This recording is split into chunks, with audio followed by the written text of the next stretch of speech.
प्रदेश में हमारी जो राष्ट्रवादी कांग्रेस पार्टी का संगठन है, मैं उन सब अपने सारे साथियों से मिलने खासतौर से आया हूँ, क्योंकि अभी पार्टी का जो नया कार्यालय है इसका भी हम लोगों को अवलोकन करना था, क्योंकि अभी शायद 2 या 3 दिन पहले इसको लिया है और उसका आज मेरे को उद्घाटन भी करना था। इसके साथ ही साथ मंतव्य ये भी था कि चूँकि आने वाले दिनों में यहाँ विधानसभा के चुनाव होना है और हमारे जो प्रदेश के अध्यक्ष हैं वो लगातार इस मामले में प्रयास कर रहे हैं कि जिले के अंदर विभिन्न जो हमारे संगठन हैं उनकी जिला इकाइयों का गठन हो जाए, उस पदाधिकारियों की नियुक्ति हो जाए। तो वही मैं सारे लोगों से मिलना चाहता था, बातचीत करना चाह रहा था और थोड़ा इसका अवलोकन भी करना था, इसका मूल्यांकन भी करना था विधानसभा के चुनाव को लेकर। खासतौर से मेरी ये जो यात्रा है ये इसी बात को ध्यान में रखे, क्योंकि हमारे नेता आदरणीय अजीत दादा पवार, आदरणीय प्रफुल्ल पटेल साहब ने विशेष रूप से इस बात को गंभीरता से लिया है कि बिहार में आने वाले चुनाव में राष्ट्रवादी कांग्रेस पार्टी किस प्रकार से अपनी उपस्थिति को दर्ज करा सकती है और किस प्रकार से यहाँ हम अपनी पार्टी के संगठन को मजबूत कर सकते हैं, इसकी जानकारी वो चाहते थे। इसकी व्यक्तिगत रूप से मैं खुद उनके निर्देश पे यहाँ आया हूँ, जिससे मैं सारे लोगों से मिलूँ, बातचीत करूँ और बातचीत करने के उपरांत उनको अपनी रिपोर्ट से अवगत करा सकूँ। आगामी विधानसभा चुनाव में क्या योजना है सर? देखिए, अभी योजना मैं उसी की तैयारी की जानकारी लेने यहाँ आया हूँ कि हमारा जो संगठन है वो यहाँ पर किस प्रकार से चुनाव लड़ सकता है, क्या उसकी संगठनात्मक स्थिति है और यदि यहाँ पे हम प्रत्याशी उतारते हैं मैदान में तो उनको हम किस प्रकार से हमारा संगठन उनकी मदद कर पाएगा, क्या संगठन उनके चुनाव प्रचार में उतनी सक्रियता से काम कर पाएगा कि नहीं कर पाएगा, इन्हीं सारी चीज़ों की जानकारी जमीनी हकीकत जिसे कहते हैं, जमीनी हकीकत जानने के लिए आया हुआ जी। किस गठबंधन के साथ चुनाव लड़ेंगे आप? जी, किस गठबंधन के साथ चुनाव लड़ेंगे? नहीं, अभी तो ये तय नहीं है, पर जो हमारा अभी तक गठबंधन की जहाँ तक आपने बात की तो निश्चित रूप से राष्ट्रवादी कांग्रेस पार्टी राष्ट्रीय स्तर पर गठबंधन के साथ है।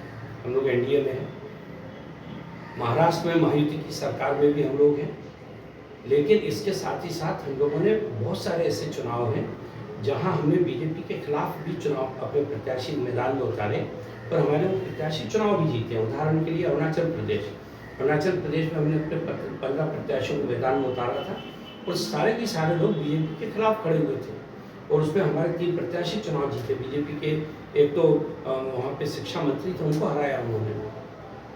हम लोगों ने नागालैंड में उम्मीदवार उतारे थे, 7 हमारे वहाँ पर विधायक हैं जो भारतीय जनता पार्टी के उम्मीदवारों को चुनाव हरा के ही जीते, विधायक बने हैं।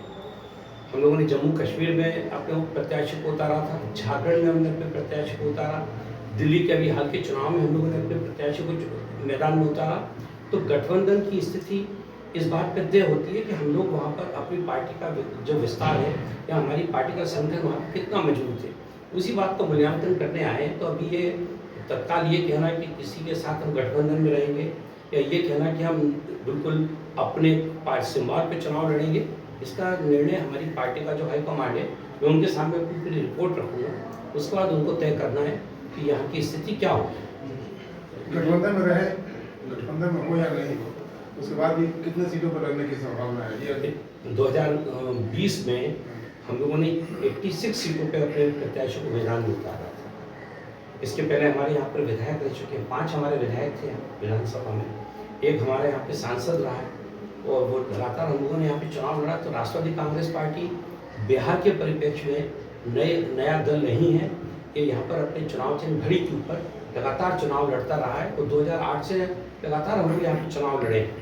तो हमारा सिंबल भी और हमारी पार्टी की पहचान यहाँ पे यथावत है, उस पर किसी प्रकार की कोई कमी नहीं आई है।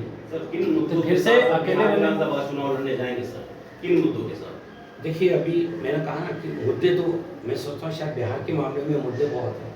सबसे जो अहम मुद्दा है वो ये है कि पिछले 40 सालों से यहाँ पर लगातार जो लोग सत्ता में रहे हैं उन्होंने बिहार को, जो सबसे एक समृद्ध प्रदेश हुआ करता था, जहाँ पर सबसे ज़्यादा औद्योगिकरण था, जो सबसे ज़्यादा लोगों को रोजगार देता था, उस प्रदेश को उन्होंने इस हालात में ला के छोड़ दिया है कि यहाँ के लोग दूसरे राज्यों में अपने रोजगार के लिए जाते हैं। इत्तेफाक की बात यह है कि महाराष्ट्र में भी बिहार के हमारे बहुत भाई काम करने पहुंचते हैं, जिनको वहाँ पे रोजगार मिलता है। तो ये जो स्थिति 40 साल में आई है, राष्ट्रवादी कांग्रेस पार्टी का नेतृत्व इस मुद्दे को बहुत बेहतर तरीके से समझता है और यहाँ पर अपूर्व संभावनाएं हैं। बिहार पूरा संभावनाओं से भरा हुआ एक प्रदेश है, जिसमें बहुत अच्छा अवसर है पर्यटन का, बहुत अच्छा यहाँ पे अवसर है उद्योगों के लिए। यहाँ का परिश्रमी व्यक्ति जब दूसरे राज्यों के उद्योगों को चला सकता है, तो यदि आज उसको यहाँ का मौका दिया जाए तो वो अपनी खुद की ज़मीन पे इस प्रकार से उद्योगों को मजबूत बना सकता। मैं सोचता हूँ शायद और कोई दूसरा आदमी इस काम को नहीं कर सकता।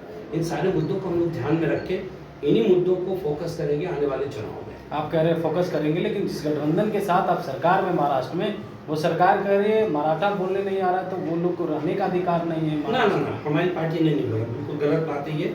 नहीं, ये हमारे बीजेपी के नेता ने 2-3 दिनों से खबरें आ रही हैं कि मनसे के कार्यकर्ता जाते हैं और किसी भी व्यक्ति को जो उसको मराठी नहीं आती है उसके साथ मारपीट करने लगते हैं। मैंने आपसे यही कहा, आपने कहा सरकार, तो मैंने ये कहा कि हमारी सरकार या हमारे गठबंधन के तीनों दल, उन्होंने कभी भी इस बात को नहीं कहा है। ये कहने वाले एक अलग राजनेता हैं मनसे के, वो इस प्रकार की बातें करते रहते हैं, लेकिन सरकार उनके खिलाफ कठोर कार्रवाई भी करती है।